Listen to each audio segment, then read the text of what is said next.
Hi friends, welcome back to my channel Vapuni beauty tips. Friends, ನಾನು ನನ್ನ hair growth ಮತ್ತೆ silky ಹೇರ್ಸ್ಗೋಸ್ಕರ ನಾನು ಯೂಸ್ ಮಾಡುವಂತ ಸೀಕ್ರೆಟ್ ಟಿಪ್ ಅನ್ನೋದು ನಿಮ್ ಜೊತೆ ನಾನು ಶೇರ್ ಮಾಡ್ಕೊಂತಾ ಇದ್ದೀನಿ. ನೋಡಿ ಫ್ರೆಂಡ್ಸ್, ನಾನು ಅನ್ನ ಮಾಡ್ಕೊಬೇಕಾದ್ರೆ ಸ್ವಲ್ಪ ಜಾಸ್ತಿ ನೀರು ಅನ್ನೋದು ಹಾಕೊಂಡು ಗಂಜಿ ಅನ್ನೋದು ಒಂದು ಬೌಲ್ ಅಲ್ಲಿ ಬಗ್ಗಿಸ್ಕೊಂತೀನಿ. ಈಗ ಎಲ್ರು ಕುಕ್ಕರ್ ಅಲ್ಲೇ ಅನ್ನ ಮಾಡ್ಕೊಂಡ್ಬಿಡ್ತಾರೆ, ಪಾತ್ರೆಯಲ್ಲಿ ಯಾರು ಮಾಡೋದಿಲ್ಲ. ಬಟ್ ನಿಮ್ಗೆ ಈ ಟಿಪ್ ಅನ್ನೋದು ನೀವು ಟ್ರೈ ಮಾಡ್ಬೇಕಂದ್ರೆ ಪಾತ್ರೆಯಲ್ಲಿ ಮಾಡ್ಕೊಂಡು ಸ್ವಲ್ಪ ಗಂಜಿ ಅನ್ನೋದು ಬಗ್ಗಿಸ್ಕೊಂಡು ಅದು ತಣ್ಣಗಾಗ್ಲಿಕ್ಕೆ ಬಿಡಿ. ತಣ್ಣಗಾದ್ಮೇಲೆ ನಾವು ಡೈಲಿ ಯಾವ ಶಾಂಪೂನಾದ್ರೆ ಯೂಸ್ ಮಾಡ್ಕೊಂತೀವೋ ಆ ಶಾಂಪೂನ ಅದರಲ್ಲಿ ಹಾಕ್ಬಿಟ್ಟು ಚೆನ್ನಾಗಿ ಮಿಕ್ಸ್ ಮಾಡ್ಕೊಳ್ಳಿ. ಈ ಶಾಂಪೂನೇ ಅಂತಾನೆ ಅಲ್ಲ, ನಿಮ್ಗೆ ನೀವು ಡೈಲಿ ಯಾವ ಶಾಂಪೂ ಯೂಸ್ ಮಾಡ್ಕೊಂತೀರೋ ಅದನ್ನು ಸಹ ಹಾಕೋಬಹುದು. ಹಾಕ್ಬಿಟ್ಟು ಚೆನ್ನಾಗಿ ಮಿಕ್ಸ್ ಮಾಡಿ. ಮಿಕ್ಸ್ ಮಾಡಿದ ನಂತರ ಒಂದು ಹಾಫ್ ಅನ್ ಅವರ್ ನಿಮ್ ತಲೆಗೆಲ್ಲ ರೂಟ್ಸ್ಗೆಲ್ಲಾನು ಸಹ ನೀಟಾಗಿ ಅಪ್ಲೈ ಮಾಡ್ಕೊಂಡು ಸ್ವಲ್ಪ ಮಸಾಜ್ ಅನ್ನೋದು ಮಾಡ್ಕೊಂಡು ಒಂದು ಹಾಫ್ ಅನ್ ಅವರ್ ಹಾಗೆ ಬಿಟ್ಬಿಡಿ.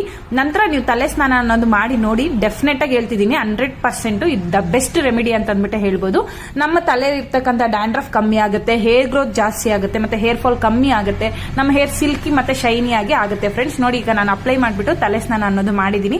ನೋಡಬಹುದು ನೀವು, ಲೆಂತಿಯಾಗಿ ಫಾಸ್ಟ್ ಆಗಿ ನಮ್ಮ ಹೇರ್ ಗ್ರೋತ್ ಅನ್ನೋದು ಆಗುತ್ತೆ. ಈ ಟಿಪ್ ಅನ್ನೋದು ಯೂಸ್ ಮಾಡಿದ್ರೆ ನೀವು ಡೆಫಿನೆಟ್ ಆಗಿ ಎಲ್ಲರೂ ಸಹ ಯೂಸ್ ಮಾಡಿ ರಿಸಲ್ಟ್ ನೋಡ್ಬಿಟ್ಟು ನನಗೊಂದೇ ಒಂದು ಲೈಕ್ ಮಾಡಿ ಮತ್ತೆ ಒಂದೇ ಒಂದು ಕಮೆಂಟ್ ಅಲ್ಲಿ ನನಗೆ ತಿಳಿಸಿ. ನೀವು ನನ್ನ ಚಾನಲ್ಗೆ ಎಲ್ಲರೂ ಸಹ ಸಬ್ಸ್ಕ್ರೈಬ್ ಮಾಡ್ಕೊಂಡು ನನಗೆ ಸಪೋರ್ಟ್ ಮಾಡಿ ಫ್ರೆಂಡ್ಸ್. Thank you.